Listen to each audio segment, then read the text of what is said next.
screen starts glowing, and the film starts rolling. You wanna be knowing what you might be in for. So give the show a listen and find out what you're missing. Put yourself in position for the easy good score.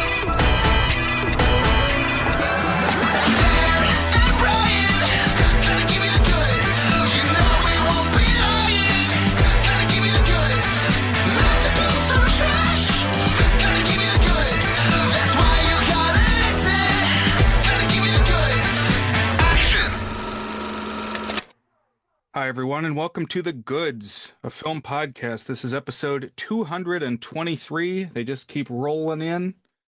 How you doing, Dan? I'm doing all right, Brian. How about yourself? Pretty good. We're here on the cusp of fall as we sit down and record. We talked recently, once you're in September, you can pretty safely call it fall, even if the equinox is not yet upon us. But here today, it's not far away. And the Maryland Renaissance Festival is up and running. Opened like the last or penultimate weekend of August, but it's in full swing now. And so, just like in the glory days of when we covered Max Magician, I wanted to return to the form. Something on that subject that is pertinent for Renfest season. Maybe listeners are sick of the medieval fantasy kick after we did Sinbad and Gulliver and Jack the Giant Killer, but I haven't yet broken away from the Middle Ages fantasy featuring some small people yet. Because what I want to talk about today on the Goods, a film podcast, is Merlin, a TV movie from 1998 from Hallmark, the greeting card company, and NBC. So I expect this one was new to you, Dan. Correct. I had never seen this one before, although I was reading about it and it had 70 million viewers when it premiered. So it's not like it was a little forgotten thing. I mean, maybe it's forgotten, but it's not like it went without notice. Yeah, I mean, network television, man, used to be the thing. Yeah. So a couple years back, we covered The Odyssey, which was the maiden voyage of this NBC Hallmark miniseries collaborations that they would do. These kind of epic 4-hour, well, they would air in two-hour blocks with commercials. So the total runtime of the films is around about 3 hours on the dot. But Odyssey was the first one in 1997, and then they returned the next year, 1998, with Merlin. So we're kind of carrying on the series. Not a lot of shared tissue other than a couple of the same actors are back. Yeah, in a similar spirit and production style in some ways, not exactly the same. It's kind of an interesting format because you would call it a mini series because it's 2 episodes, but it's almost like one movie. I mean, because it's without commercials, it comes to almost exactly 3 hours, you know? Right, and of course, in this day and age, we get a lot of 3-hour movies. But it made me think a little of the presentation of Masada, but of course, Masada was still like twice as long as this, so more comfortable to call that one a miniseries. And I opted to watch this one in 2 sittings. The cut that I had didn't have like a credits and a new intro, but I was like, oh, this is the intermission right here. Right, it's when Mab and Merlin are standing on cliffs and yelling at each other. Right. It's exactly at the 1 hour and a half mark. But I watched this back in the day as an 8-year-old when it originally aired on Sunday and Monday, April 26th and 27th, 1998. Now, listeners, just to set your calendars, Tourist Trap on Wonderful World of Disney came out April 5th, 1998, and My Date with the President's Daughter aired April 19th, 1998. So My Date with the President's Daughter 1 week before Merlin. Not the same channel, but just a boom time for classic television movies was April 1998. Something was in the air. Special things were happening. I read that Merlin actually won some Emmys, got Emmys for art direction, costume design, makeup, and visual effects. And I don't know, we'll get into why this film has stuck with me, whether some of the glint and glitter has worn off with the decades. But there are still things that I definitely appreciate about it. I think maybe it benefited from being in its own category as a miniseries. I think if you're a miniseries, if you're not a TV show or a movie, like if you can add appellations that kind of narrow your category down, you're more likely to win awards.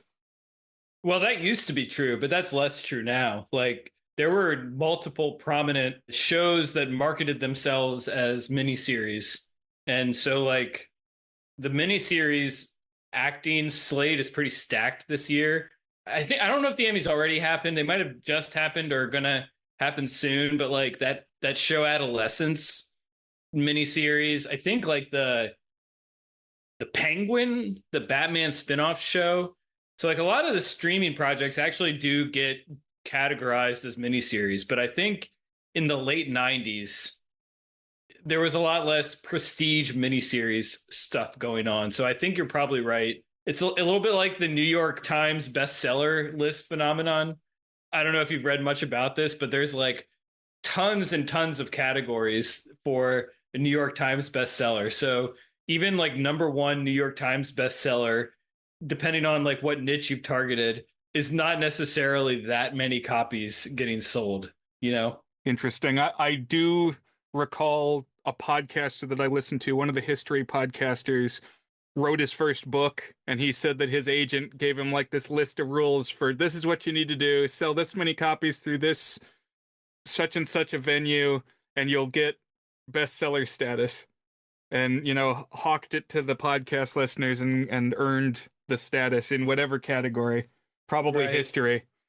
But yes, he did say that it's achievable, assuming you know have the fan base and market it correctly. This movie was kind of my introduction to the medieval fantasy genre. Watching it now, I was thinking how we just covered Lord of the Rings with Peter Jackson. Yeah, you compared it to the big small month movies we talked about with Gavin.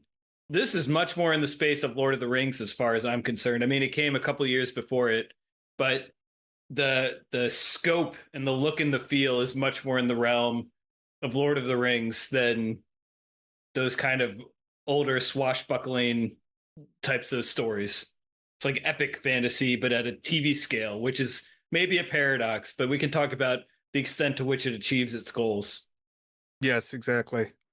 And 1998 was also when The Legend of Zelda Ocarina of Time came out, which I also got very into.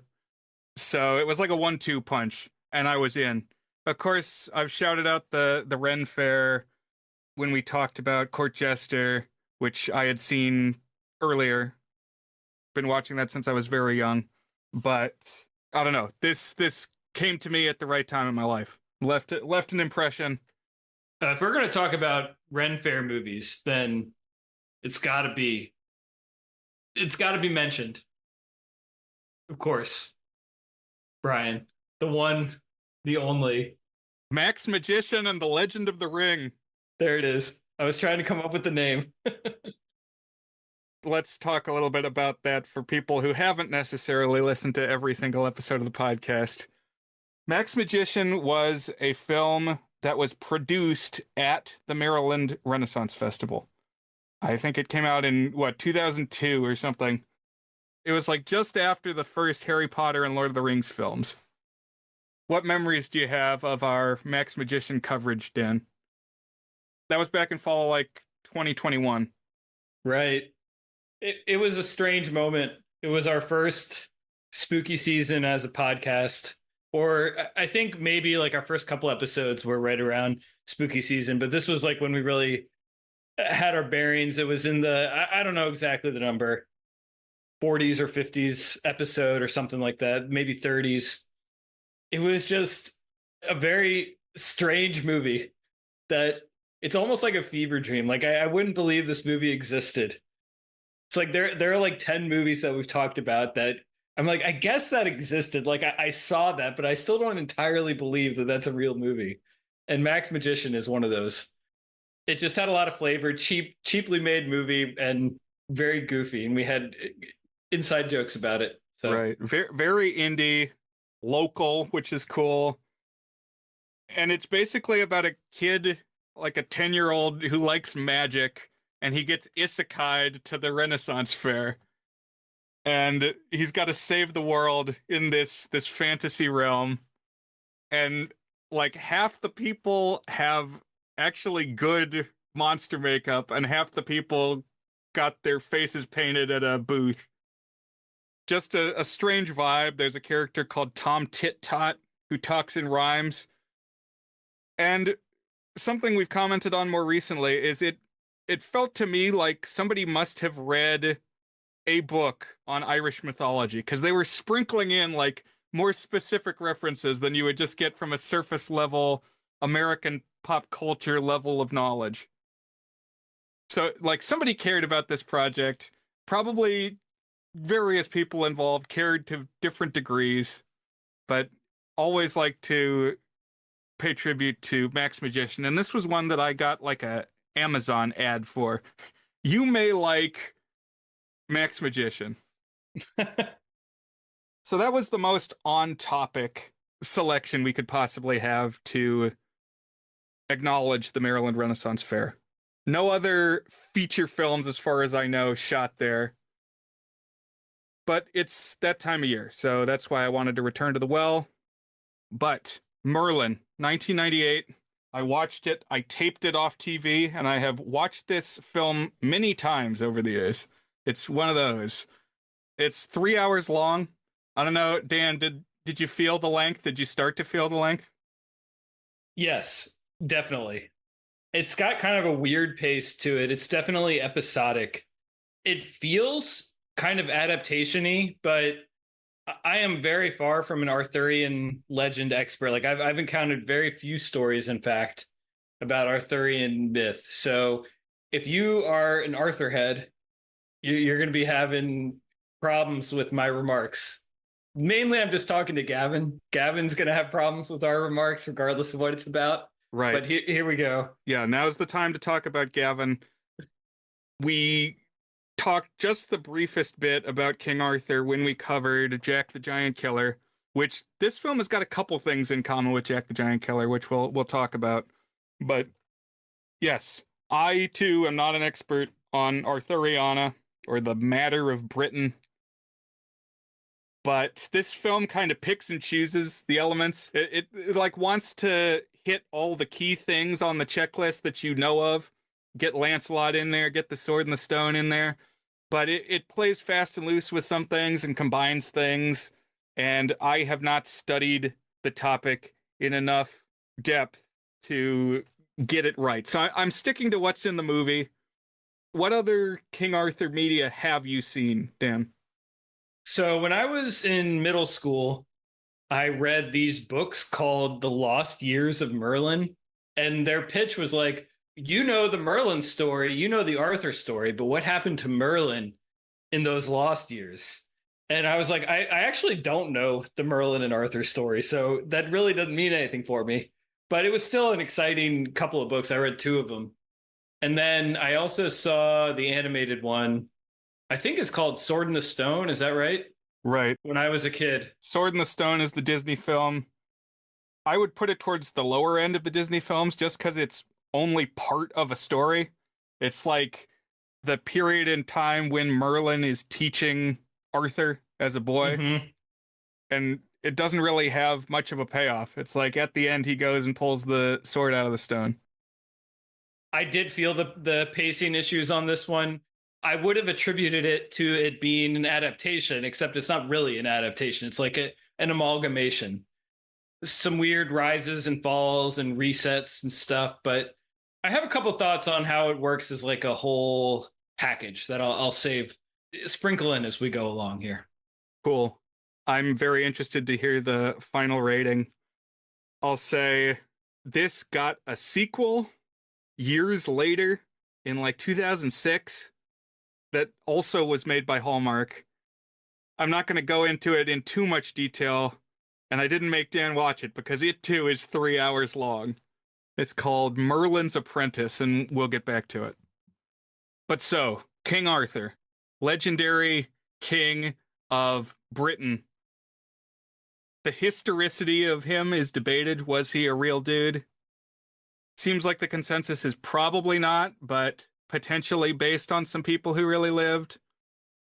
And my understanding is that the period that's been identified of when he would have been ruling is like the late 400s to the early 500s. So actually very far back, earlier than we would think of knights in shining armor, probably. Like in the wake of the Romans pulling out of ruling Britain, he was a Celtic figure. Like pre the invasion of the Anglo-Saxons. You know, it's the Britons. So actually, that's where I'll say another key piece of Arthur media, obviously, Monty Python and the Holy Grail. I was just going to say that's actually probably my biggest exposure to Arthurian legend. This is the Knights Who Say Knee. That and Shrek 3, of course. I dispute the of course on that. Both had Eric Idle. Huh. And John Cleese. Interesting. Wait, who did they voice in Shrek 3? Eric Idle was Merlin, and John Cleese was the king, Fiona's dad, who I believe died at the start of Shrek 3. Right. Gotcha. I don't have any admiration for Shrek 3. That to me is the weakest chapter. I will go see Shrek 5, though. When we get it. Not too long ago, there was industry news that Shrek 5 had been postponed like a year and a half, so I suspect that was due to the negative reaction to the trailer. I think he's in the process of getting Sonic'd, getting his visual design overhauled. People say that, but it's nowhere near the level of bad that the Sonic design was. I mean, it just looked like Shrek, but like they had designed him a few years later, and I don't know. I felt like the noise wasn't quite as negative for it. It's really hard to make animated movies, and so if they face any sort of roadblocks on editing and they're like had to do reshoots or well, not really reshoots, if they had to rework any of the material because it wasn't coming together, it's not hard to see how they would have to delay it. But yeah, I don't know. Yeah, it'll be interesting to see the form that it takes. We're in this era of interminable legacy sequels. We got Toy Story 5 coming, and of course I'll watch them. I will watch it, but we'll maintain that critical perspective, right?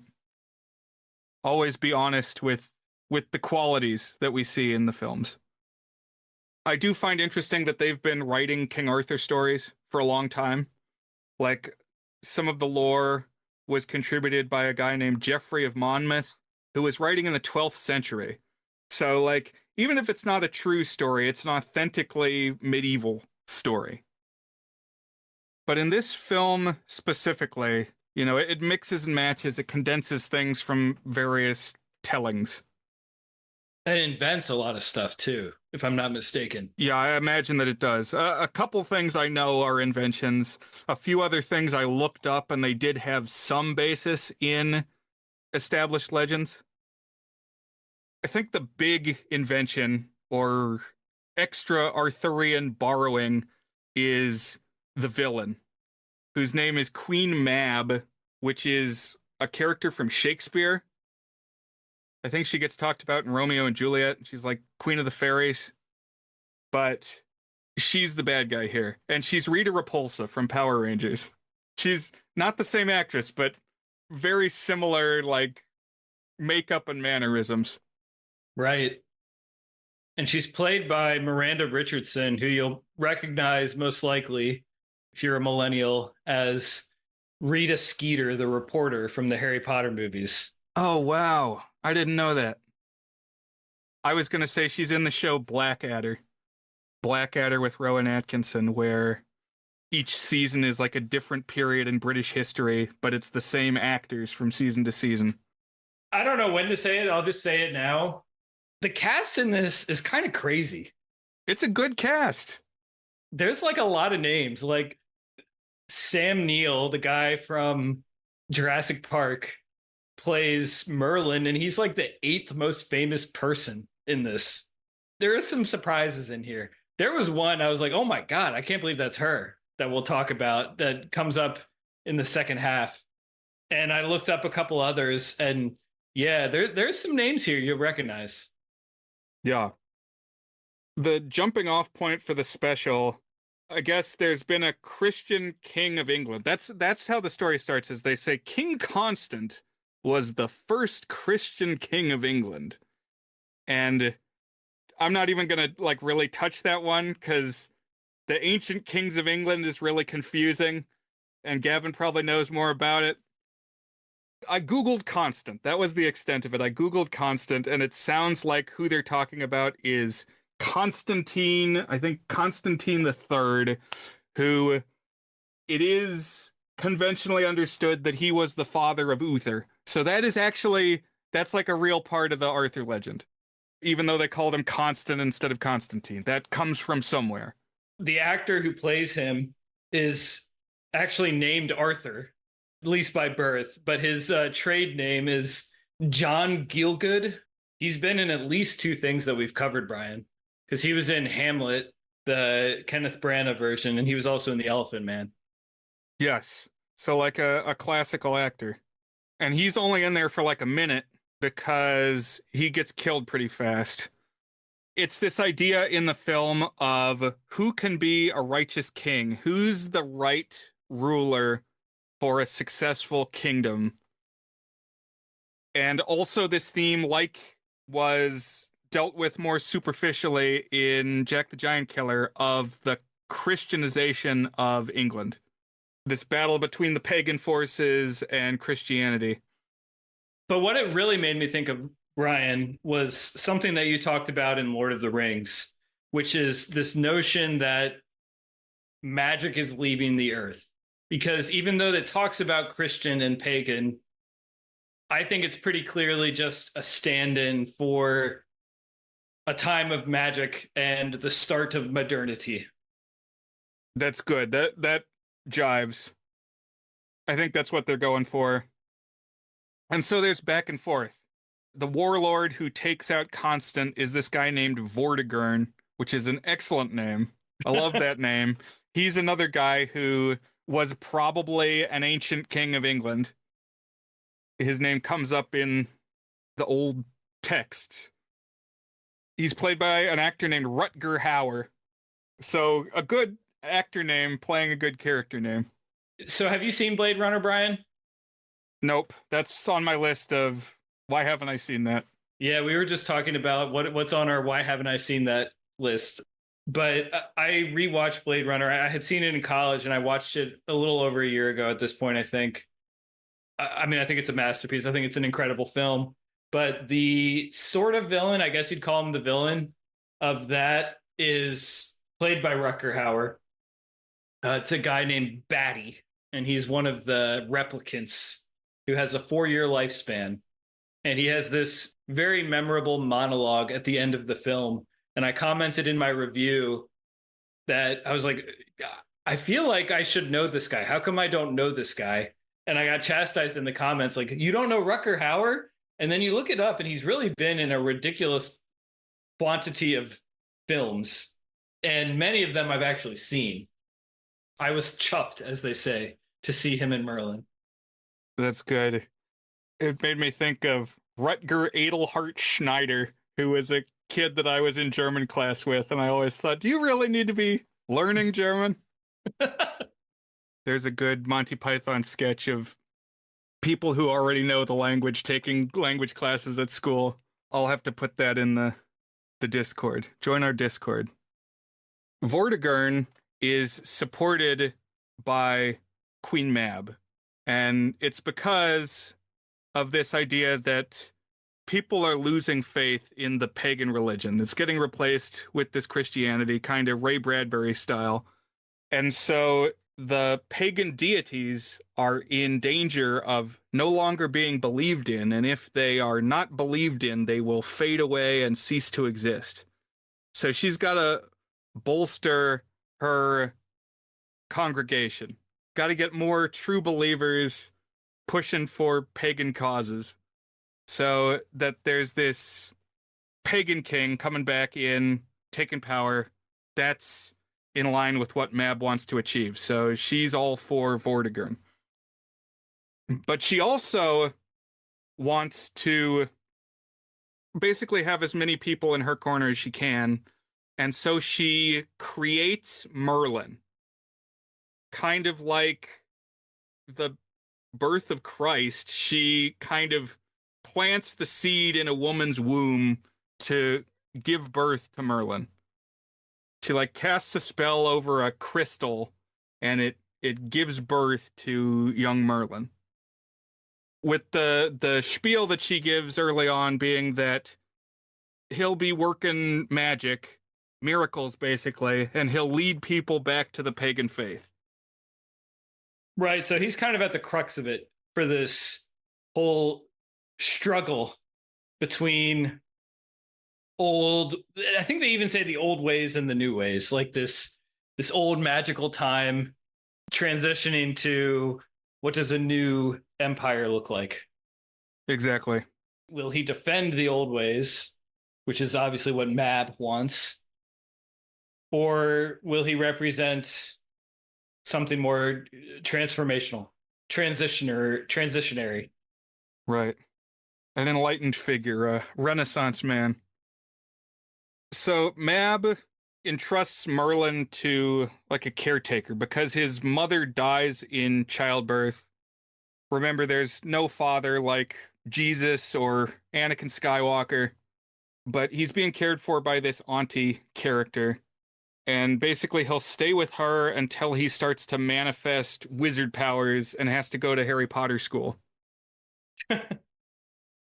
And so there's this jump ahead to when he's a teenager.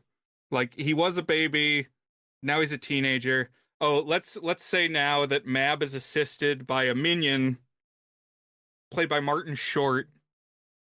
So Martin Short is in this movie, and his character name is Frick. Frick, played by Martin Short. There's your pitch. That'll get you in the door. There's a goon. His name is Frick, and he's played by Martin Short. So he's got these big elf ears. He's a gnome, they say. And his gimmick is that he can change his face. So he keeps donning different costumes, basically.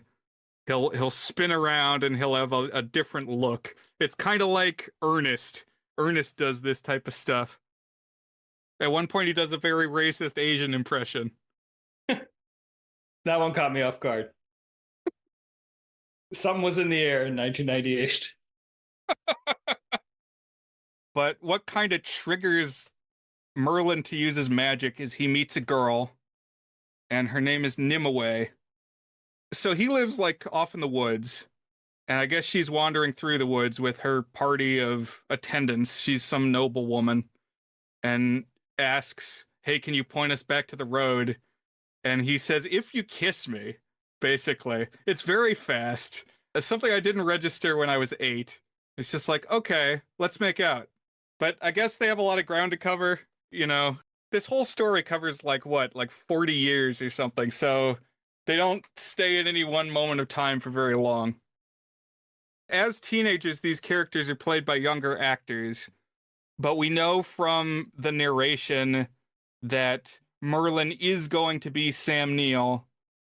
And here, I guess, we learn that Nimue is going to be Isabella Rossellini because they dubbed over this young actress with Isabella Rossellini's distinctive voice. Yeah, I didn't actually place that, but I was like, this doesn't sound right. So I guess that's what it was. It was her voice. Maybe I should have just picked up on that. I didn't know if she was like doing an accent on purpose or what it was. Right. As a kid, I didn't notice, but now it's really noticeable. And it's weird because they didn't do that with Sam Neill's voice. But I guess Isabella Rossellini has such a distinctive way of speaking, they decided that was what they should do. Right. Later, Merlin runs into Nimue trapped in quicksand elsewhere in the woods. She didn't make it back to the past. She ended up in quicksand. which, as the meme says, was something we all feared in the 90s. We thought someday we'll have to deal with quicksand. And so he like casts an instinctive spell to grow a branch that lets her grab the branch and escape from the quicksand. And this is like the equivalent of when Harry accidentally does magic in the first Harry Potter book before he knows he's a wizard. Like, it was so weird. The branch grew long. And here it's got extra puberty imagery, of course. Right. But this is the signal that he has to go to wizard school. And so Mab comes and takes him away to her, like, nether realm where he's going to be instructed in magic by Frick. So Frick's the professor. I like the scene that we get of Frick as the teacher because he kind of explains the trajectory of a wizard career. You know, how do you get promoted as a wizard? And he's got like silly costume of teacher, glasses down his nose. Right, and what Frick says is that when you start out as a wizard, you're casting spells by yelling magic words like abracadabra. And then the second stage is you can do it with gestures of your hands. So kind of like Avatar: The Last Airbender, I guess, where it's all about forms and gestures. And then the peak, the master class of wizard, you can just do it by thinking of spells. So when I was 8, I thought this was really cool. Oh no, it's like, oh, they really thought it out. In some ways, I don't think of this film as highly as I once did. Like, it's definitely campy, but it's fun. I don't know. I still like this a little bit. It's not as much of a revelation anymore. No, it's definitely got TV movie energy where it's like the budget's low and everybody knows that like this isn't going to go down in the annals of cinema history, but they're putting on a show for you. And they're trying hard. And I feel like you do need to think about this was before Lord of the Rings. So, you know, there are some like CGI effects and they invested some resources in this and they've got some real names attached. And for a TV movie, you know, it's got some production values. I mean, I agree. I think it's pretty well made for a TV movie, quite honestly. Like, I didn't feel like it really cheaped out on the effects. And sometimes they even felt like it threw in an effect where it didn't need one for the sake of a little bit of a flourish. I mean, it's not really cinematic, but there was effort put in. One thing that we'll see a whole lot of that I think really elevates it is they shot a lot of it on location. And man, are these beautiful locations. I think it was in England where they shot it. Right. So it's this coastal area of England. As we talked about last time, I would guess this is Cornwall. Maybe Gavin can correct that, but Cornwall, definitely a region that is on the coast and associated with the Arthur legend. I think Gavin said that Tintagel Abbey, where Arthur was born, is there. And so we get these beach shots of Merlin riding a horse on the beach, and they do it at like low tide. So there's this thin little layer of water that acts like a mirror. And the cinematography, they do this like 3 times because they knew that it was really, really cool. And like it legitimately looks good. They use it as the opening shot of the film, and it comes back a couple times of riding the horse, and it's reflected. I was thinking a little bit of Zombies 4, which was shot in New Zealand, not in England, but like where you have this TV, or in the case of Zombies 4, streaming movie that like has disproportionately beautiful landscapes relative to everything else happening. Yeah, and a lot of beach shots. That's what really got me, because I've got beach shots in the film that I'm still in the process of editing. But it's like, you know, I was kind of making a Paul Hone homage, but on the beach. And then he goes and makes Zombies 4, and it's on the beach. Merlin is not very engaged in his magic studies. Frick says he doesn't like magic. You know, he's got that human connection. And so he wants to go home. He hears that his mother figure, this aunt character, is sick, and like Spider-Man, he goes back there to check in on her, but she ends up dying, seemingly because Mab like shouts at her, like does a Skyrim style magic yell, and so the auntie expires. And something I've noticed as I've rewatched this movie, probably I should have gotten it the first time, is that Mab seems to do a lot of things that aren't in her interest. Like if she wants Merlin to be on her side, she should not do a lot of the things that she does. Well, I think one aspect of it is that she's kind of like one end of a spectrum, like a yin and yang type thing. Because there's like a good version of Bab, who's, I guess, the lady in the lake. And it's played by the same actress, right, Brian? Right. So a couple times throughout this film, and she's important, is the lady in the lake will pop out, also played by Miranda Richardson. So yeah, it's like a dual performance, a good and a bad. So I don't know. I kind of get it. Like you have divine good version, and then you have evil Rita Repulsa gremlin version that would not necessarily behaving rationally. Oh, and one thing we haven't said about Mab is she has the worst voice, just a terrible voice that I hated hearing every time we heard it. She's using like I don't know, do an impression of it for us, Brian. Oh gosh, I was hoping you would. No. It's like, I will bring them back to the old ways. it's very hissed, very raspy. And like very affected, never even a little bit natural. The Good Sapien podcast. It's like female Voldemort or something. Yeah, that sounded like Peter Lorre there. Oh. I've started helping with the editing, by the way. Maybe that's a little inside baseball. But I've noticed, because I've been using the Zoom audio that we record, and if you make like an unusual noise, Zoom will immediately tune it out.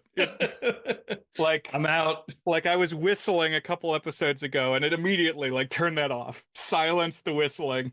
Or if you're humming, or so I suspect that when I did the whispering voice, it probably muted that. But in cases where that happens, I'll go to our backup audios. That was too deep. Too deep. You don't need to know those details, listeners. But pretty early on, Merlin is pissed at Mab, and he declares that he's not going to use his magic except to fight Mab. And he like cuts his hand over a patch of snow, like in the grave of the aunt. So yeah, with great power comes great responsibility. And it's like, Mab, you got to think through what you're doing if you want this guy to fight for you. Like if you want Merlin to be gunning for you, you got to treat him nice. And she rarely ever does. As a grown-up, Merlin is played by Sam Neill from Jurassic Park. So he's the star. He was on all the posters and stuff in the trailers. I think he's got a good presence. He's got a great voice. He does. That's true. In contrast to Mab. See, I think of him as like the grump from Jurassic Park. So it took me a while to get used to it. I don't know. He's not really dashing, but he also hasn't quite like turned into the old wise figure. So he's kind of like this sort of balanced, a little bit old, a little bit heroic, a little bit sitting in an ivory tower observing things, a little bit in the action. And I think he does a pretty good job at like you said, being a presence, kind of anchoring the film. Yeah, he's got a gravity. I looked it up. He was 49 when this movie was made. And I think the reason that they cast, slightly older actors is because the story spans such a long time. That is my reasoning. Is like they need to be present for many years. So cast somebody who's a little older to begin with. Merlin gets summoned by Vortigern, the current king, Rutger Hauer, because he's trying to build this tower that keeps collapsing. And Vortigern has like his own magic minion guy who was one of Odysseus's crew members in the Odyssey. And like, every ruler's got to have their own like resident wizard, as is just a key figure in the court. And what this dude tells Vortigern is, hey, if you get like a powerful, like an actual good wizard and murder him, you can use his blood to mix with your mortar, and then the tower will stand. Merlin shows up and he's basically like, well, how about you don't do that? And I can do magic for you. For instance, I can see the future, and he predicts that Vortigern is going to have a battle. Some version of this story where Merlin sees the battle between the two dragons is like part of the lore. I think it's got some tweaks here, but like he foresees a metaphor like two battling standards, so flags representing armies fighting, and one's got a white dragon, one's got a red dragon, and so he's essentially prognosticating the fate of Vortigern's armed forces. Vortigern basically says, hey, this guy's got the juju. I want him to be my wizard. I won't kill him, but I will keep him as a prisoner so that he can't get away or turn against me. And this is like something that Vortigern uses as a playbook a couple times. Like imprison somebody so that they can't act out against me. Because Vortigern has also got as a prisoner Nimue, now played by Isabella Rossellini. And the explanation is that, you know, she's the daughter of some lord that's in his employ, and that he doesn't want his lords rebelling, and so he's taking children as prisoners, you know. If anything, if you turn against me, something bad will happen to your kid, which I think is authentically medieval. There were definitely cases where things like that were done. You know, exchanging leaders' children as a form of alliance. Like a ward or something. Yeah. Rossellini, by the way, a recent Oscar nominee just this past Oscars for Conclave.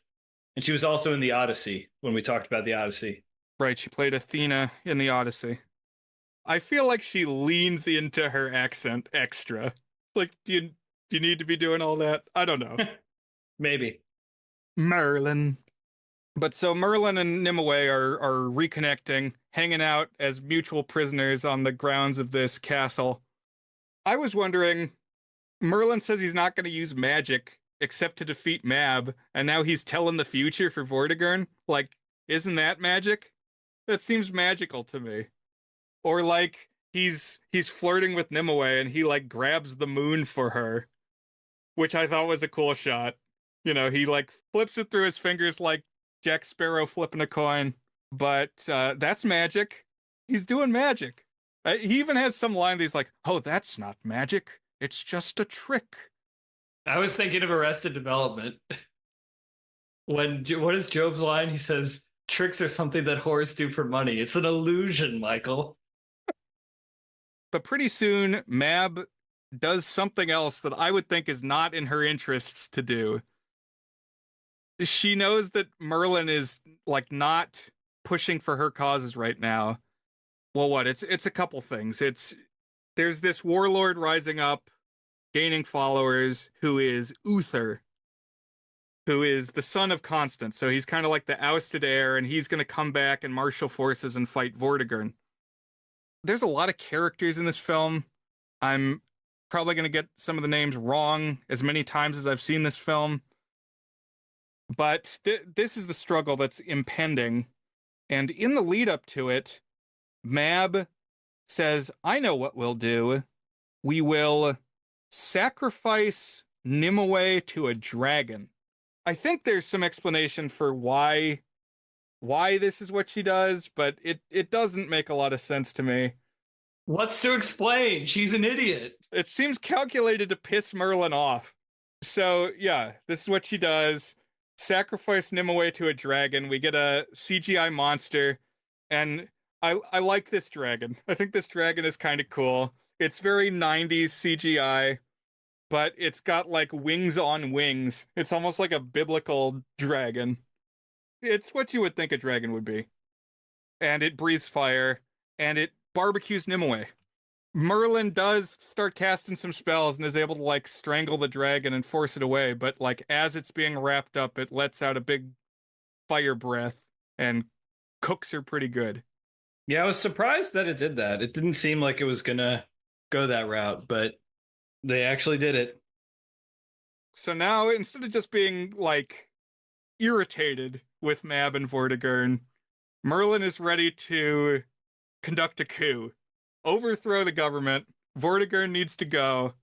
So he goes and presents himself to Uther, future father of King Arthur, and says, I can help you defeat Vortigern. So let me do that. Let me help you help yourself. And there's just this theme in this movie. Is it possible to find a good king? Right. What does it take to be a good king? Is there even such a person out there? Yeah, the interesting thing is it had me thinking of actually Lord of the Rings, the way that the ring corrupts you. It's like absolute power absolutely corrupts, or whatever the saying is. It's like one, you know that once someone becomes king, they're going to make some bad choices. Like it's inevitable, the power is going to get to their head. And so that's another interesting thing about this film, in that it's huge sprawl, a number of rulers, like I think at least three or four, whereas some of the struggles they go through echo what happened to the previous ones or do it in some sort of different way. Yeah, it's like poetry. They rhyme. Exactly. It's but there, it has like a cyclic element to it. At once we have this theme of like things are inevitably shifting away from the old ways, but we also have this thing that like human nature inevitably brings about corruption and darkness and mistakes. And no matter what happens, we always confront that as a people. Kind of like the movie isn't quite epic enough, or like, I don't know what the right word is, introspective enough. Like War and Peace. Like literally War and Peace. How many more George Lucasisms you got that you want to drop here? Oh, I'm sure more will come. But in pretty short order, Merlin helps Uther defeat Vortigern. There is a big battle on like a frozen river, which is kind of cool. Lots of extras in armor. And the armor that they used for the film is like late Roman period armor. So not necessarily the knights in shining armor that you might picture, which was from a later era. It's like leftovers from the Romans. But Uther is like a creep. Uther immediately starts lusting after the wife of one of his lords, and he calls on Merlin to disguise Uther as the husband of this woman so that he can then go and have sex with her. So apparently this is from the legend, some forms of the legend. They didn't spin this from whole cloth. But I guess Merlin's logic is Uther's ready to like go kill a bunch of people to bring this about, and at least this results in less bloodshed. But it's an ooky move. There's a lot of times where it goes all of a sudden like, oh, I guess we're going there in this movie. And the result of this canoodling is the woman, the lady, gives birth to King Arthur. Ever heard of him? Yeah, so means to an end, I guess. We got the creation of Arthur here. And actually Merlin like made a deal with Uther at the start that if we do this, I get to train your son as like my Padawan. And Uther agrees to that. And so then the next bit is essentially what we saw in Sword in the Stone, where Merlin is the teacher for Arthur and they're riding around and he's imparting lessons. There's also the bit with the Sword in the Stone. Initially, this was a sword that Merlin got from the Lady of the Lake. He gave it to Uther to win the battle. But now that Uther's a creepy guy, Merlin takes the sword and sticks it in a stone. The stone voiced by James Earl Jones, Yeah, out of nowhere. and with the moral test that, okay, if you're a good person, Uther, you can get your sword back. And if you can't, that means you're not a good person, and the sword will just wait until a good person can take it. And that will be the true proper king. The sword is kind of like a lightsaber, also. It can cut other swords in half. That's what we see Excalibur do. It's a super sword. Yeah. There's another time jump. Maybe this is at the halfway point of the miniseries. Merlin has trained Arthur. Arthur has gotten older. He eventually becomes the king. He pulls the sword from the stone, and everybody is won over by this achievement. He's the guy. And so there was a sister, a half sister, a daughter that the woman that Uther took advantage of already had. And once grown, she's played by Helena Bonham Carter. Yeah, there's like a dramatic reveal. Like she's in this prosthetic makeup. I think it's actually her. I was like, hold on a second. And then you look in a mirror and it's like the pointing Leo DiCaprio meme. You're like, oh my gosh, it's her. Helena Bonham Carter. Right. So I not married to Tim Burton yet at this point. I think they connected when he made his 2001 Planet of the Apes movie. So she's Morgan Le Fay.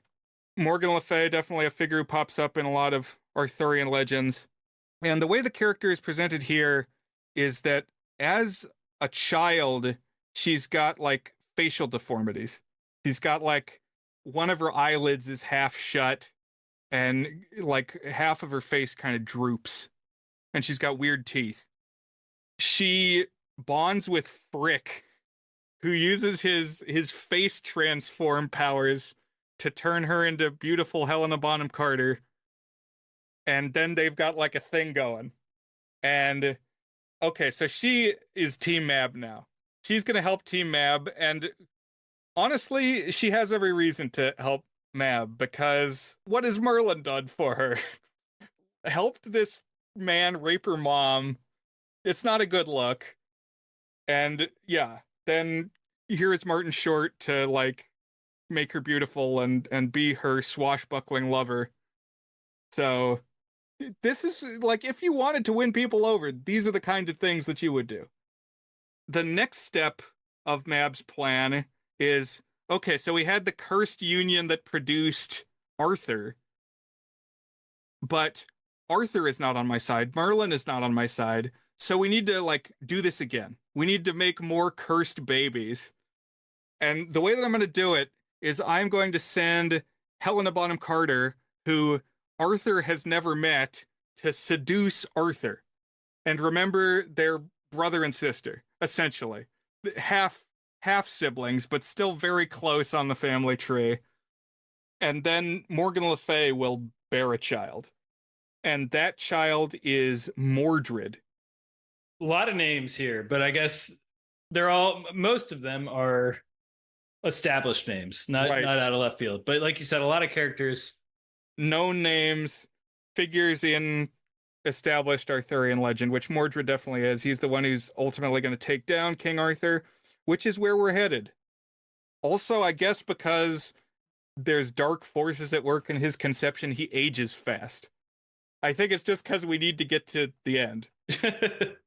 Yeah, I was curious about that. I didn't quite place that. But like very quickly, he's a grown up. I didn't know if it was supposed to be a time jump or what. There is dialogue that he is aging fast. Okay. They're talking about that he is growing faster than normal. But yeah, when they go the incest route, it's like I guess they're doing that too. And that results in an evil spawn. Although I do feel like if you go and look at these old kings, there would be weirder stuff that was treated as normal, right? Oh yeah, there was a lot of incest. All over the place, Brian's saying. Well, I'm taken back to our discussion of Gravity Falls, where Dan said the weirdest thing he's said in the history of the podcast, which is, well, 1 in 4 sibling pairs of male-female experiment. So, I don't know. Yes, I expect, King Tut was married to his sister. There have certainly been weird things going on throughout the history of royalty. Like, if it all comes down to the alliances between royal families and like building those connections and keeping it in-house. It's you lead to strange pairings. I still don't know if that statistic is accurate, but anyhow, there's mention of the Holy Grail. It's not really important other than it brings in some additional characters to the story because we never see the Holy Grail. Right. Isn't it like he goes on a quest and then the next scene he's back, he's like, damn it, I didn't find the grail. Yes, so Arthur goes off to find the Grail. He takes some of his knights with him, and he's leaving his new young queen behind, Guinevere. And he doesn't want to leave her alone or leave the kingdom that he's built alone. And so he needs to find a steward to watch over things. And so he has Merlin go out and look for like a noble knight to guard the kingdom. And Merlin comes back with Lancelot. So hey, Lancelot is here now. That's a name we heard. Yeah. Lancelot hooks up with Guinevere. And so behind Arthur's back, they're running around. And then Arthur comes back and has to deal with this. Guinevere is played by Lena Headey, who is Cersei in Game of Thrones. Oh. Okay. She looked like somebody to me. Again, I've never seen Game of Thrones.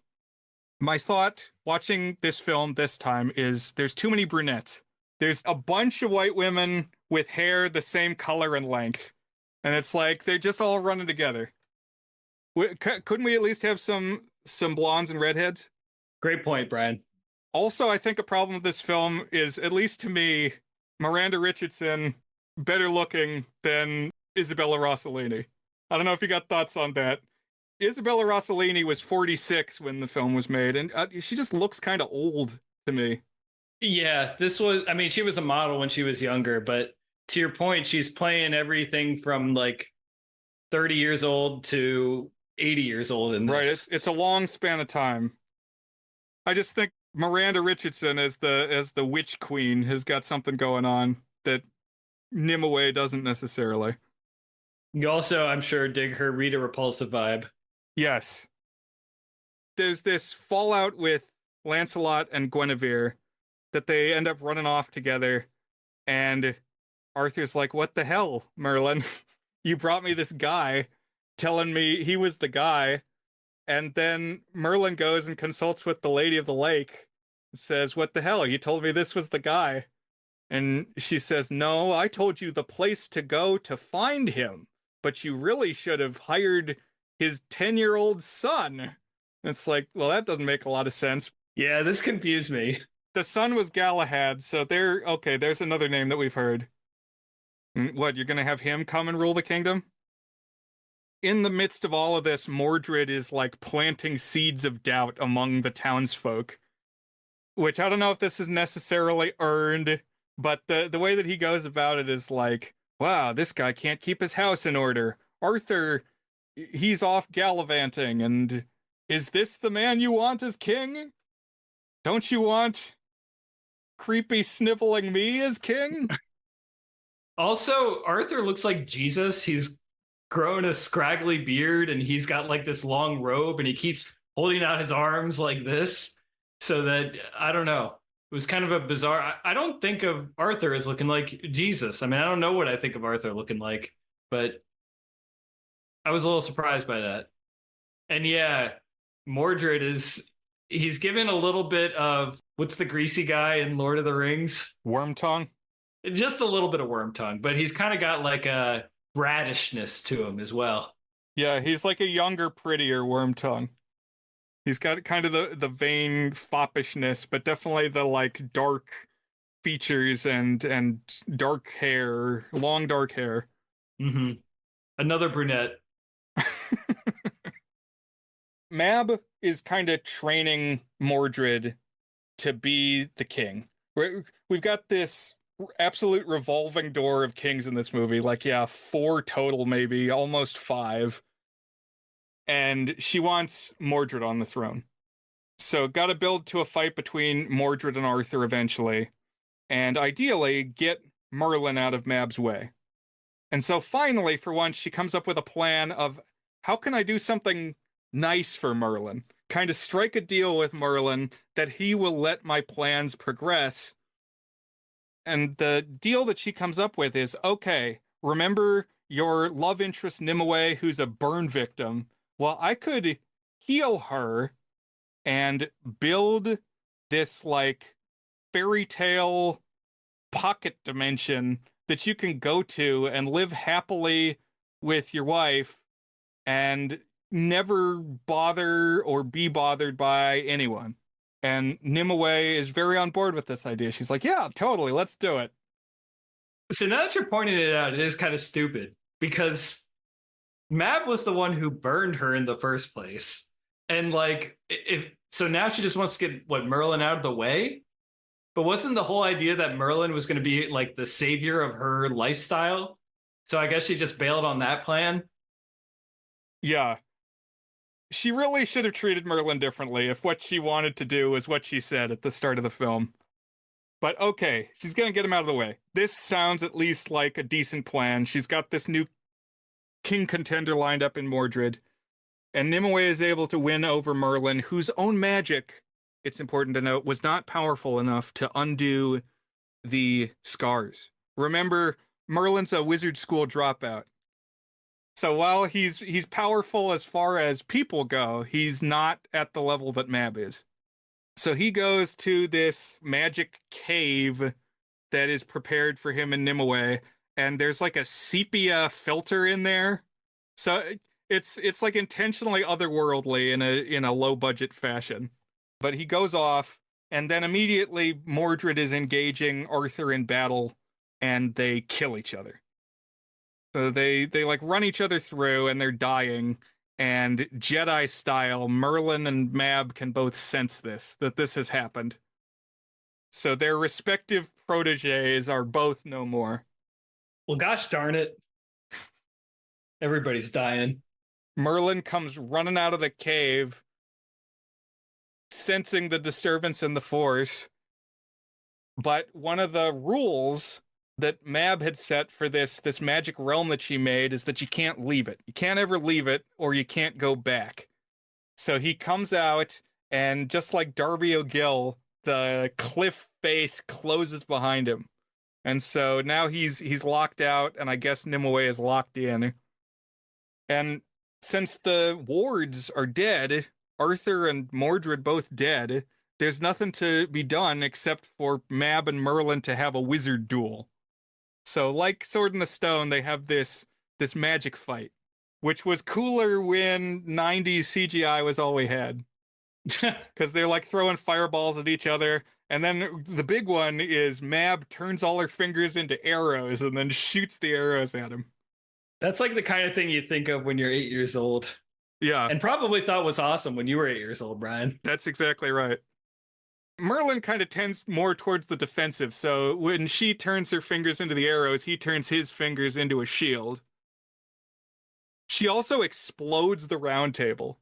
So, I don't know, I guess that's symbolic, but they had to break the big table. I just want to speak briefly on the matter of pacing. We talked about it at the beginning. The pacing of the last half hour feels really wonky because I don't know. It just felt like this second half goes kind of slowly, not exactly slowly. There's stuff happening, but in particular, this last 20 minutes feels very rushed. Plot point, plot point, plot point, boom, boom, boom. Oh, there's a battle. Oh, wait, no, you can go and run off. But wait, no, now we're going to do the wizards battle. And it's like, it just really feels like it's dumping stuff on you here at the end. You're not wrong. It happens really fast. We got a lot of ground to cover. And Merlin can't really win this duel because he doesn't have the level of magic chutzpah. He hasn't done the training. Remember, he left school behind, and he's fighting this Queen of the Fae. But what's been established is that what these pagan deities really fear is not being believed in. So what Merlin does is leads the people of the town away, leads the Camelot citizens out the door and says, we're going to not believe in you anymore. And turning the backs on Mab, leads her to dissolve, like die the way that a flame of a candle is snuffed. Kind of, oh, what a world, what a world. And I thought this was interesting from the thematic perspective of like the way it opened. I actually thought this was pretty cool. In execution, it's kind of goofy. He's like, we forget you, and turn around and walk away, and she vanishes. Yeah, like you said, like you pour a cup of water on the Wicked Witch. Yeah, that's not really how forgetting works, but as a symbolic thing, yeah, I kind of liked it. If you're still talking about me, you haven't forgotten me. But I do like it. I've always liked it. So this is how they win. Another element like Jack the Giant Killer is once the bad guy dies, their magic kind of ebbs away, starts to leave the world. There's this jump forward again in time to old Merlin telling this story for coins in a city square. And you got Sam Neill with this great big gray beard and old man pancake makeup on his face. And he finishes the story, and then old man Martin Short comes out of the crowd. I guess at some point, Frick also turned against Mab because Mab just has this habit of betraying the people that she should be loyal to. By the way, Martin Short as Frick has these like contact lenses that make his pupils really big, like he's been hit on the head or something, and it's really creepy. Yeah, he gets some like also weird close-ups, and you kind of notice the digital cinematography, like early digital cinematography, like Robert Rodriguez type stuff. And it's like, ooh, that's a little much. And he's got, yeah, just his face is already weird, and then he's got like a little bit of prosthetic stuff going too. I would not want to be Martin Short as Frick. So he approaches Merlin and they reconnect. Frick also says, "Oh hey, Nimue got out of the magic cave." So then the final beat of the film is Merlin and Nimue reconnect, and they're, like you said, octogenarians or something, very mythically old, long gray scraggly hair. And Merlin, I guess, hasn't used his magic in a while, but he's saved up enough that he can make them young again, or at least 46 and 49 again. It waves his hand, and so they can go off and still have some life together. And he says, that's the end of magic. And the way that I choose to interpret this is like magic becomes legend. They live forever because they are legends, and they go off into the sunset. So the time of magic has ended, and now all of that Arthurian stuff is just a story we tell each other. And so in that way, kind of lives forever. I guess Mab is forgotten, not a part of that. I mean, she's not a part of the proper Arthurian legend, right? Right. Again, it's like, it's almost cool. I kind of get it. I didn't hate it. It was an all right ending. I really like that conclusion. I think it's maybe giving it a little more credit than it deserves, but it does definitely have that theme of Lord of the Rings, of the magic is a relic of the past. It's something that has left the world, but the memory endures. And definitely a lot of things here that as an 8-year-old I really glommed onto. I just thought it was very cool. Maybe I think it's less cool now. And I'm very interested to hear our ultimate ratings for the film. Something I haven't shouted out yet that's very crucial to what's good in this film is the score by composer Trevor Jones, who is a film composer whose name you might not know, but he's got some bangers. He wrote the score for Arachnophobia. There's a few others. Not as common a name to come across as some of the others we've talked about, but I really do genuinely like the score that he put together for Merlin. It's kind of above and beyond. I've seen some memes in recent years of like, Phil Collins didn't need to go that hard on the Tarzan soundtrack, or some other things of didn't need to go that hard. It's kind of stupid. It's like you're hired to do a job and you do the best job that you can. But I think Trevor Jones actually did a really, really good job on the Merlin score, which was maybe genuinely above and beyond. Like Tarzan, a pretty good movie. I don't know, maybe we'll have to do a Tarzan episode someday, but like other elements up to snuff with the score. I like your didn't need to go that hard voice, Brian. I don't know what you call that. But here, maybe yeah, the music is above the other elements. It's kind of like Hook, not regarded as Steven Spielberg's best film, but I would say one of John Williams' best scores. Really, really good music in Hook, and I think really, really good music here in Merlin. There's a main tune, kind of like a leitmotif of the film. I'm gonna whistle it now, and it's probably gonna get muted by Zoom, but I'll bring it back from our other tracks as it goes.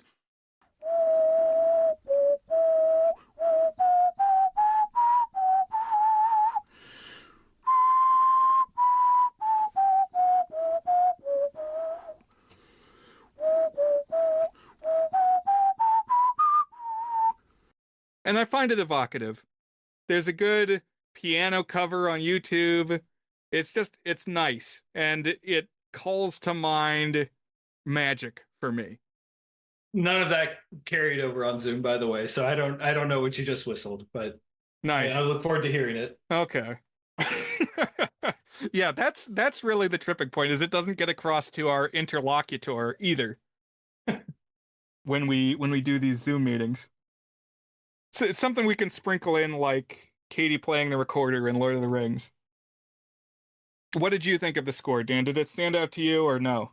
No, it's a good score. It's very anthemic and exciting, and definitely spices up the energy of the film. I've come to be increasingly appreciative of the power that a great score has on a film, and I think it does kind of increase the sense of adventure that Merlin has for what could otherwise be kind of dry material. It gives it some flavor. Yeah. I think the cinematography is also decent. There's like camera moves. There's honestly some shots that called to mind the shot in Lord of the Rings where Gandalf is talking to the bug on top of the tower, where the camera kind of like rotates around him and the little moth comes and talks to Gandalf. There's a couple of shots like that where Merlin is like casting a spell or something, and the camera will kind of swing around and get close to his face. Where it's like, okay, they had a jib, they had a camera budget. The very coolest shots are, like I said, the reflections in the low tide pools. But definitely they had some like gear to throw at this. Yeah, and there's a couple other ones like when they're doing battles on the mountains. I was like, oh, that looks pretty badass too.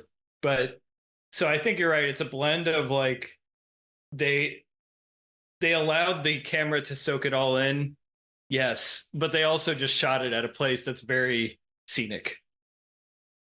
Yeah, mountains and beaches and things, and it looks ancient. Looks old-timey. There's no TV antennas or anything getting in the way. But I want to take 10 minutes, Dan, and talk about the sequel to Merlin. Which, Merlin has some good things, some campy things.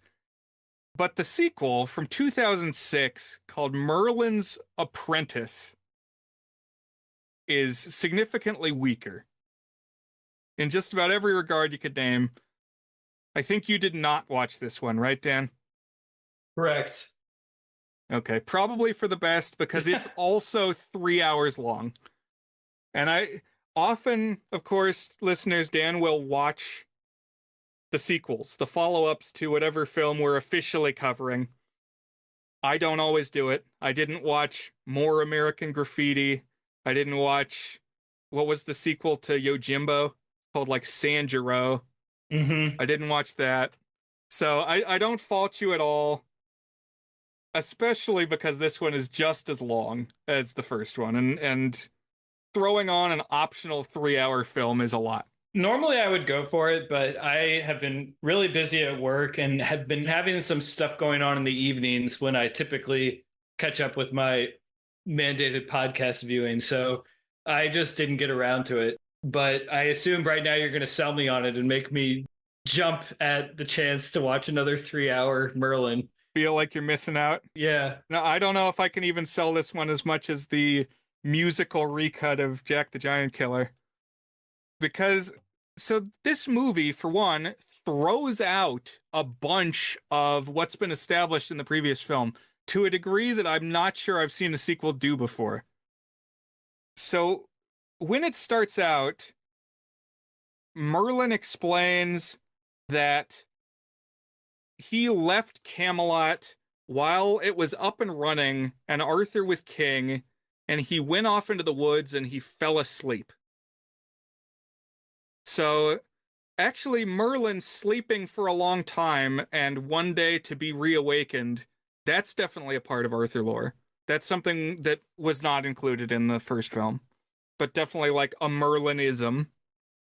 However, goes against what we saw in the previous film, right? We saw him stick around until Arthur died and Camelot kind of decayed, and he lived until he was like mythically old. And we saw all of that. But no, I guess that didn't happen. Not here in Merlin's Apprentice. He went and he fell asleep for 50 years, not centuries, not millennia, 50 years. And then he came back to Camelot, which I guess was still around, but is under lesser lords like Gondor.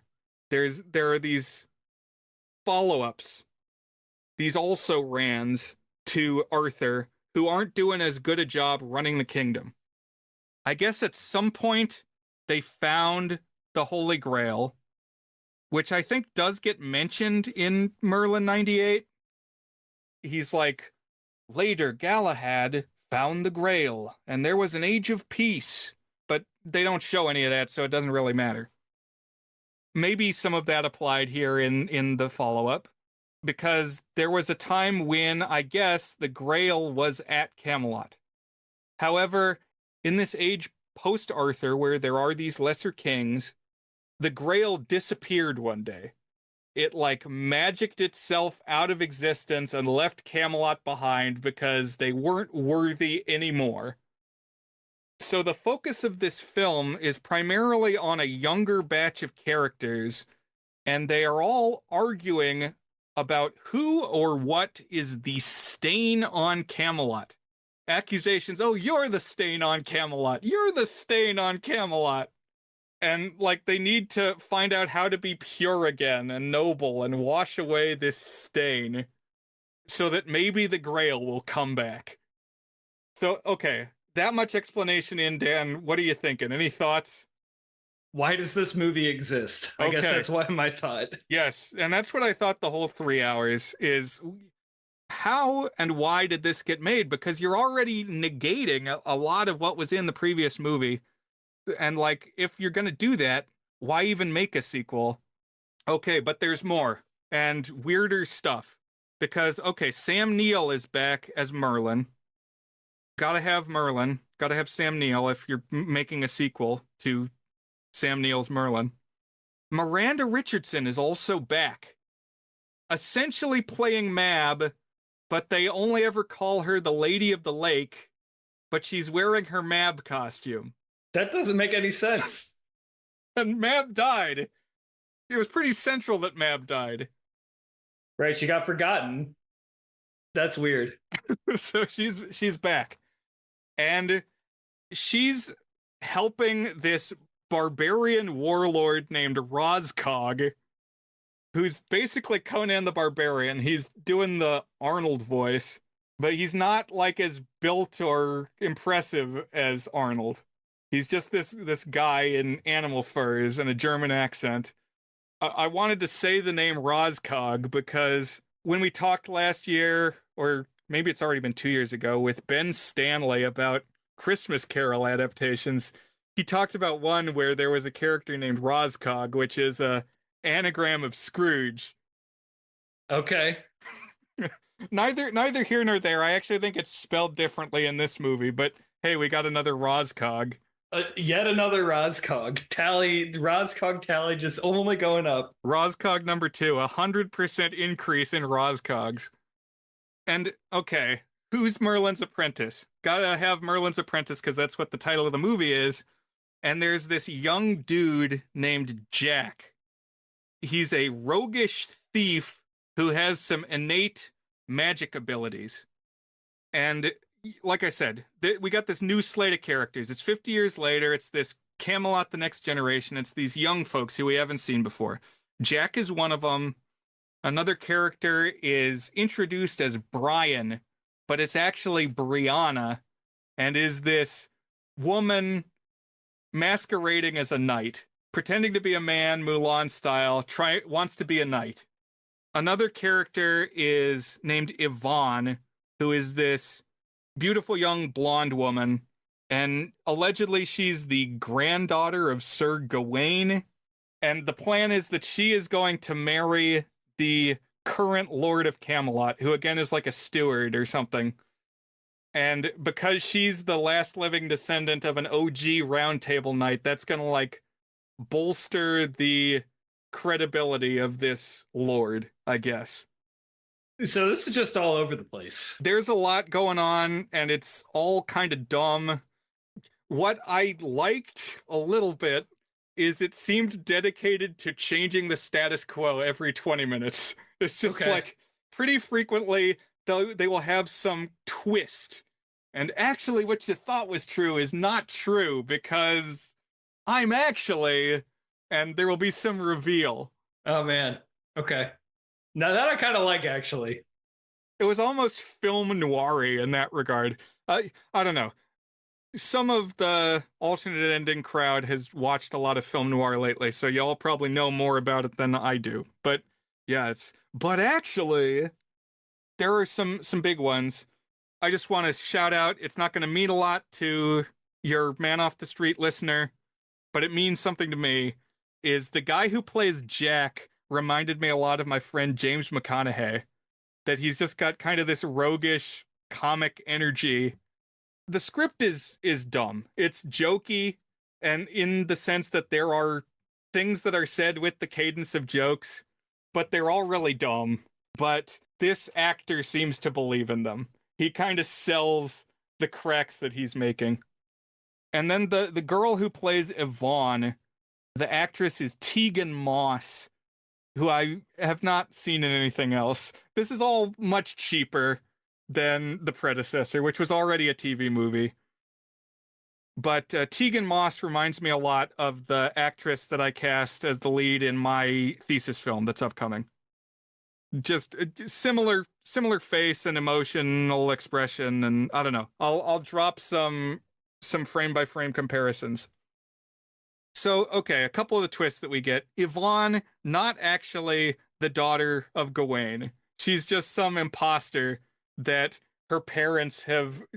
They're kind of like, I don't know if you've ever seen Les Miserables, but there's like a shifty couple of crooks who are trying to elevate their daughter. And it's basically that beat here, that they're like, she doesn't know that she's not the granddaughter, but the parents are like trying to sell her as the granddaughter, trying to win over the Camelot court. And the big one, the crazy one, the one that is most notable is Jack. You know, he's got this kind of innate magic ability. You wouldn't think, he hasn't been training as a wizard.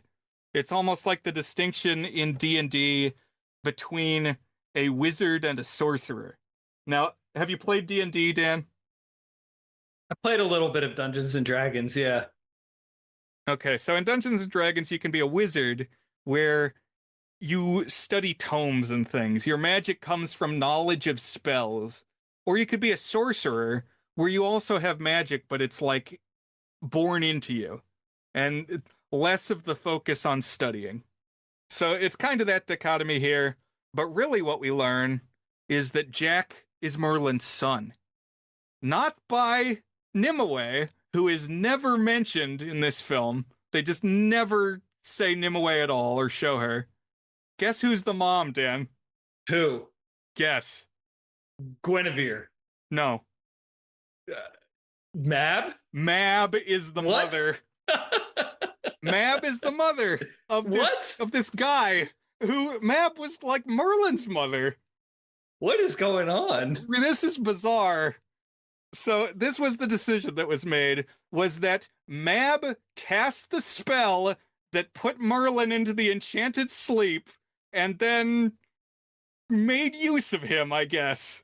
Jesus Christ, Merlin's apprentice. Which was not needed when she made Merlin himself. She kind of like just brought him about. There was no father needed in that equation, but here she's like, I needed a father with magic abilities, and so yada yada yada. And geez, okay. They yeah, It went there. they didn't bring Isabella Rossellini back. They made another choice. Also, Jack has a pet pig, and he talks to the pet pig, kind of like Sven the reindeer in Frozen. He's got that kind of lovable goofball Kristoff energy. And there's a lot of weird tonal swings in this film because it's like a goofy, jokey script, but then there's a lot of lore and serious things that happen and twists. And it's just way, way too long. In the end, Jack pairs off with Brianna, the lady knight, the princess, the Yvonne character. So she's got her own love interest on the side. So she's got this marriage planned that's for political purposes, but she's got her boy toy blacksmith guy, some dude named Graham. And of course there's chemistry between Jack and Yvonne. And how's it actually gonna go? And we're just burning minutes that turn into hours here. And it's like, there's no monsters. They don't have the budget to have dragons or griffins like the original Merlin. And so there's like, will they, won't they soap opera drama. And I just didn't care. You dodged a bullet, Dan, not watching Merlin's Apprentice for 3 hours. I'm glad that I finally did, but just so that I can talk about it here. What saved it from a half star on Letterboxd is just some of these bonkers twists. Yeah, it sounds kind of insane. If it was like 90 minutes, I would definitely give it a spin. The final thing that I want to say, okay, they killed Merlin at the end of part 1. Merlin only makes it an hour and a half into the 3 hours. Couldn't get Sam Neill on set every day. And then at the end of the story, okay, so it was Roscog actually that killed Merlin, which, wow, that's a lot of power to give a character that we've never seen before. But at the end of the story, forgive me if this is all over the place. Remember, Dan didn't watch it. We're not doing the mind meld to line everything up, but the film is kind of all over the place. So Merlin and the Apprentice have been looking for the Holy Grail. They've been trying to bring the Holy Grail back, trying to ennoble the kingdom enough to make them worthy for the Grail to come back. And what this whole thing made me think of was, it's the Great Pumpkin, Charlie Brown. Because remember in that, Linus says he needs to find the pumpkin patch that's the most sincere. Right. Because that's the only place that the Great Pumpkin will come to Earth. Is a suitably sincere pumpkin patch. That's the story of Merlin's Apprentice, is how do we make our pumpkin patch sincere? We got to make Camelot pure again so that the Grail comes back. And like at the climax, what should be the climax of the film, it's Merlin's Apprentice Jack and Lord Weston, the current king of Camelot, who Yvonne was going to marry. They come to this like little stone room where they've located the Grail, Dan, and he has the king go and drink from the Grail. And what do you think happens, Dan? He turns into Arthur. No. What happens? Okay, they stole the ending from Indiana Jones and the Last Crusade. Oh, he burns up? He turns to dust. He drinks from the Grail and he's not worthy, so he turns to dust. Turns out he was the stain on Camelot. Oh, no. I can't believe this is still going on. But then, actually, this young batch of folks are more noble than that. and they are able to carry on and establish like a new Camelot, Neo Camelot. They make friends with the barbarians. They're like, this middle generation had lost its way. They didn't know the right way to run a fairy tale kingdom, and so we'll just all be friends now, and we will lead into a new, noble, pure future where everybody's nice and gets along, I guess. And Jack pairs up with Brianna, but then, like, 90 seconds from the end of the movie, the pig starts talking. And it has this crazy voice. And so Jack, it has this line where he's like, gosh, I wish my dad Merlin had gotten to see this peaceful resolution. And the pig walks up and says, you can go to the land of the dead. Okay. you can visit the land of the dead. Oh, by the way, there's a bunch of flashbacks in this movie. It's how a lot of the twists are conveyed of, actually, you're not so and so's child, you're this other person's child. And the way that these flashbacks are triggered is that wizards can touch things in the room and are like, tell me your story, table. I'll bet detectives wish they could do this. Touch powerful. Touch the gun and say, tell me your story. Yeah, it's so pretty goofy. He goes and he talks to Merlin for 60 seconds in the land of the dead, so we get a little bit more Sam Neill here in part 2. Then the very final bit is Jack goes and sweeps up Brianna, and there's something about prediction, or what do they call it? A prognostication. What's the thing that prophecy. That's what they're looking for in the Hall of Mysteries in the 5th Harry Potter, is a prophecy. That's right.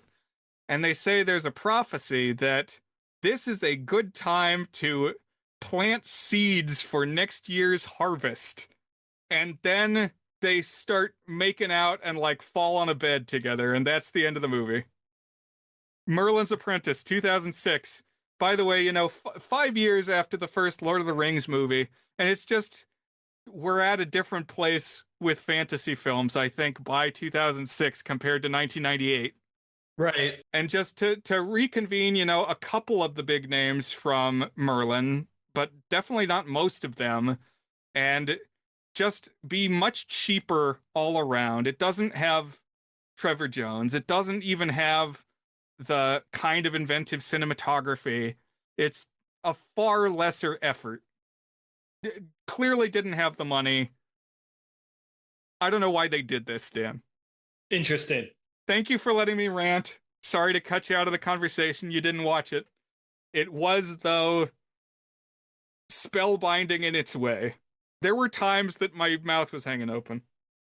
This was a learning experience for me, Brian. I'll repeat that if it was maybe 75 or 90 minutes, I would consider watching this based on what you just described. But we only have so many 3-hour blocks in our lives.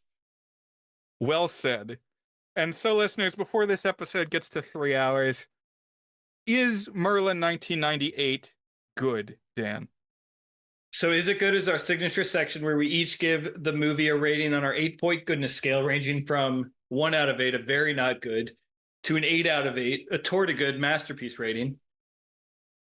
And this one's tough. It's just kind of a different breed of a thing than some of the other stuff we talk about and the kind of movies that I seek out for my own enjoyment these days. That said, I don't know, like, it didn't need to be 3 hours. And that was kind of, it just kept going. And there was like a new chapter. And I was like, are we really setting off on something new now? I guess so. And then it kind of rushes through story in the last 20 minutes. There's a battle and all this stuff. And I was kind of over it by the end. But I will say it's better than I was expecting it to be. It's got more going on in terms of production and cast and energy and just stuff happening. And I kind of like the overall spirit of it. It doesn't quite have the mysticism that I would hope for, but like it still kind of conveys a change in the eras from the old times to the new times, and the little things that change from one generation to the next that allow these big changes to happen. There's kind of undercurrents of that were evocative to me, and moments that were evocative. The whole thing is kind of big scale, kind of dumb, and a mix of like corny, campy TV, but also like epic saga, but also like hero's tale, and just a little bit of everything, but not an unenjoyable watch. So I'm going to give it kind of a softish 5 good. I don't begrudge its existence. I don't regret my time watching it. I wouldn't mind like showing it to my kids someday if we wanted to, like, I don't know, I'd probably split it into 2 parts, the first half and the second half, which is how I watched it. I don't know. You could talk me pretty easily into a 4 if you tried to. I did actually kind of come lower on it as we were parsing out how dumb some of these moments and plot twists are as we were talking through it. But let's just say a soft good. What about you, Brian? Nice. Well, I'm glad. I'm actually going to land at the same place, a 5 good. There are a lot of things about this film that I really admire. It's got that theme that over the ages, magic departs. And maybe that's why I'm not going to give it as high a rating as I would have when I was 8 years old. It did really inspire me back in the day. It kind of got me interested in fantasy. And it just has a good vibe. Like, filming out in the woods, it feels like it's in touch with the natural world. We got some big name actors and actresses. Really, the most shining facet of it is the score, which I think is genuinely evocative, and I'll play it on its own. There are silly things about it. There are illogical things about it. I like that there was a time when they were making TV movies like this, and maybe now it is something that's moved to streaming type projects. I'm sure there are other things like this out there where people are taking a swing at something that's getting made. Maybe in future episodes we'll watch some of these other Hallmark miniseries, because I definitely watched them back in the day. I'd say Odyssey and Merlin are the best ones, although the director who did Merlin, Steve Barron, later did one of the Arabian Nights, which was also decent. So maybe another day we'll do more Arabian Nights stuff. Okay. So yeah, a fun watch. I recommend it. You know, don't go out of your way necessarily, but if you're into this type of stuff, if you're hitting up the Renaissance Fair more than once this season, it'll probably be up your alley if you haven't seen Merlin 1998. So Dan, when we reconvene, when we once again sit around our digital round table, what will we be discussing? Will it finally be something that has no gnomes or elves or dwarves? It will, Brian, at long last. I guess last week didn't have any gnomes or elves or dwarves. We're in the high school football season. I hold a lot of fond memories, almost like sacred memories of high school football games. I want to talk a little bit about that. There's a movie I watched when I was like around the realm of 13, 14, or 15. And there's elements of this that I think you will watch. You say, I can see why that's stuck in a 13, 14, 15-year-old's brain for a number of reasons, not just one reason. And that is a film called Varsity Blues. I've seen like 5 movies about high school football and they all kind of blend together, but I'm pretty sure this one is about high school football, but I guess we'll see. It stars James Van Der Beek, who we can talk a little bit about him too. So I think this will be interesting, Brian. It's that time of year. Cool. I've not seen this one. I've heard the title. I know a couple years ago there was that scandal where rich folks were pulling strings at testing centers to get their wealthy kids into elite colleges. Do you remember that? Yeah. And they called the investigation into it Operation Varsity Blues. So I watched a documentary actually about Operation Varsity Blues, but I have not watched Varsity Blues. Well, you will correct that this week, Brian. Now you can say you've seen both. Well done. Looking forward to it. It'll also be very seasonal. And I've enjoyed this opportunity to talk with you here today, Dan. Thanks, Brian. I've enjoyed it as well. I can't remember any of the quotes from Merlin or any of the famous lines, so I will just say see you next week. Okay, well, two that have stuck with me. One that I've said multiple times on the pod is time's arrow points in one direction only. There you go. I guess that's an apropos one. You're not going to top that one. Yeah, that's the Yeah, best. that's probably the best one. There's another one though where he's talking with Uther, and Uther says, "Do you know what love is, Merlin?" And Merlin says, "Yes, Uther. Sad to say, I know what love is."